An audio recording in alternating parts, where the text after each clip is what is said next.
Bismillahirrahmanirrahim.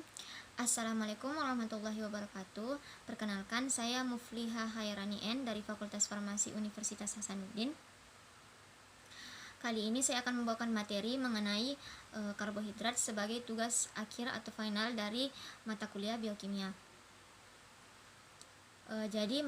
Pada materi karbohidrat ini saya akan membawakan 6 submateri, yaitu yang pertama pengertian dari karbohidrat, kemudian yang kedua adalah fungsi atau manfaat dari karbohidrat, yang ketiga adalah pembagian atau jenis-jenis karbohidrat, kemudian yang keempat adalah metabolisme dari karbohidrat, yang kelima adalah hasil metabolisme dari karbohidrat, dan terakhir adalah sumber-sumber karbohidrat. Langsung saja, yang pertama adalah pengertian atau apa yang dimaksud dengan karbohidrat. Jadi karbohidrat merupakan molekul organik yang tersusun dari unsur karbon, hidrogen, dan oksigen. Karbohidrat ini termasuk sebagai polihidroksi yang berupa aldehid maupun keton. Karbohidrat ini sangat penting secara biologis karena merupakan sumber energi utama dan berfungsi sebagai bentuk energi kimia yang dapat disimpan dan merupakan bagian dari struktur sel dan jaringan tumbuhan dan hewan.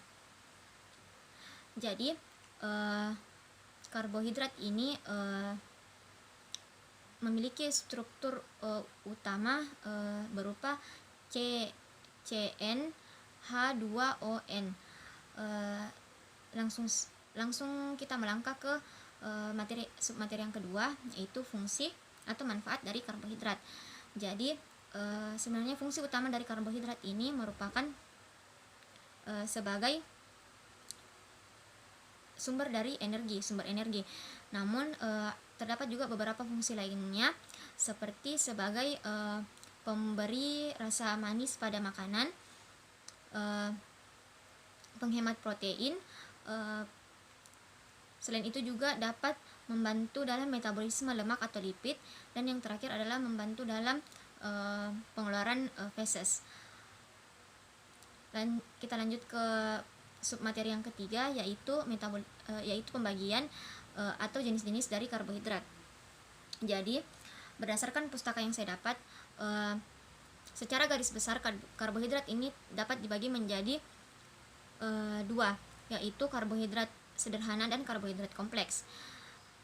Kita akan membahas terlebih dahulu karbohidrat sederhana. Nah, karbohidrat sederhana ini dapat dibagi menjadi 3, yaitu monosakarida, disakarida, dan oligosakarida. Monosakarida. Nah, monosakarida ini merupakan karbohidrat yang terdiri dari unsur gula yang dapat dibagi menjadi 3, yaitu glukosa, fruktosa, dan galaktosa. Sukrosa sendiri merupakan jenis gula yang paling banyak di metabolisme di dalam tubuh dan merupakan hasil metabolisme dari pati, maltosa, sukrosa, dan laktosa. Kemudian yang kedua adalah fruktosa. Nah, fruktosa ini merupakan gula yang paling manis di antara ketiga jenis monosakarida. Nah, biasanya fruktosa ini terdapat pada madu bersama dengan glukosa dan buah. Kemudian yang ketiga adalah galaktosa. Nah, galaktosa ini merupakan hasil metabolisme dari laktosa. Selanjutnya yaitu disakarida. Nah, disakarida ini merupakan jenis karbohidrat yang terdiri dari 2 unsur monosakarida. Nah, disakarida ini dapat lagi dibagi menjadi 3, yaitu sukrosa, maltosa, dan laktosa. Sukrosa biasanya disebut sebagai gula tebu atau gula bit. Nah, sukrosa ini terdiri dari 2 unsur, yaitu glukosa dan glukosa. Sedangkan maltosa terdiri dari glukosa dan fruktosa. Sedangkan laktosa terdiri dari glukosa dan galaktosa. Kemudian selanjutnya itu oligosakarida. Oligosakarida ini merupakan jenis karbohidrat yang terdiri dari polimer 2 sampai 10 monosakarida. Nah, seperti dalam pengertiannya, yang merupakan karbohidrat terdiri dari 2 sampai 10 monosakarida, maka sebenarnya disakarida ini termasuk oligosakarida. Namun dalam ilmu gizi, peran dari disakarida ini memiliki peran yang sangat penting, sehingga dalam pembahasannya disakarida dan oligosakarida ini dipisahkan. Selanjutnya yaitu karbohidrat kompleks. Nah, karbohidrat kompleks ini merupakan jenis karbohidrat yang tersusun dari banyak gula. Contohnya seperti polisakarida. Nah, polisakarida ini contohnya seperti pati. Seperti yang kita ketahui, pati ini merupakan sumber energi yang paling banyak digunakan oleh manusia. Jadi pati ini dalam metabolismenya akan diubah menjadi dekstrin dan maltosa. Selain dari polisakarida dalam bentuk pati ini, juga ada polisakarida non pati, contohnya seperti serat. Nah, serat ini juga berfungsi sebagai untuk mencegah penyakit. Untuk selanjutnya yaitu materi selanjutnya yaitu subbab keempat adalah metabolisme dari karbohidrat. Jadi karbohidrat ini akan mengalami metabolisme mulai dari masuknya di dalam mulut. Jadi karbohidrat apabila kita mengkonsumsi makanan yang mengandung banyak karbohidrat seperti pati, di dalam mulut akan dicerna dengan berinteraksi antara karbohidrat dengan ludah yang mengandung enzim amilase. Nah, nanti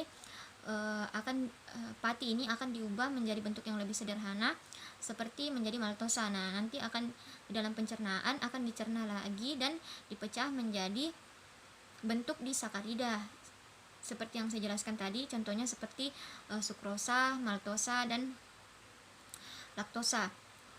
Nah, setelah dipecah menjadi disakarida ini, nanti disakarida ini akan dipecah lagi menjadi bentuk monosakaridanya. Contohnya pada sukrosa diubah menjadi glukosa dan glukosa, untuk fruktosa diubah menjadi glukosa dan untuk maltosa diubah menjadi glukosa dan fruktosa, dan untuk laktosa diubah menjadi glukosa dan galaktosa. Kemudian fruktosa, laktosa, dan galaktosa ini akan dicerna dan diserap di dalam usus, kemudian akan diubah menjadi energi. Nah, setelah metabolisme dari karbohidrat ini, kita melangkah ke subbab selanjutnya yaitu hasil dari metabolisme.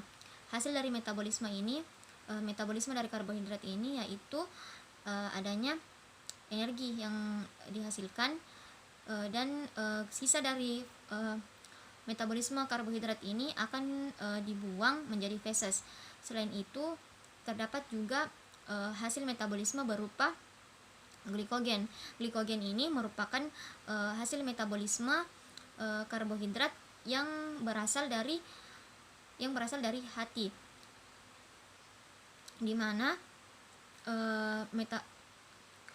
hasil metabolisme karbohidrat yang berasal dari hati ini akan digunakan oleh jaringan sel-sel otot untuk digunakan sebagai energi. Selanjutnya yaitu sumber dari karbohidrat. Nah, sumber dari karbohidrat ini bisa didapatkan dari jenis padi-padian ataupun serealia. Kemudian juga dapat diambil dari umbi-umbian, kacang-kacang kering, dan gula. Nah, dari sumber penghasil karbohidrat ini kita dapat gunakan sebagai patokan untuk melihat apa yang harus dikonsumsi agar kebutuhan karbohidrat kita dapat terpenuhi. Contohnya dengan memakan makanan yang mengandung karbohidrat seperti yang saya sebutkan tadi, padi-padian, kacang-kacangan. Namun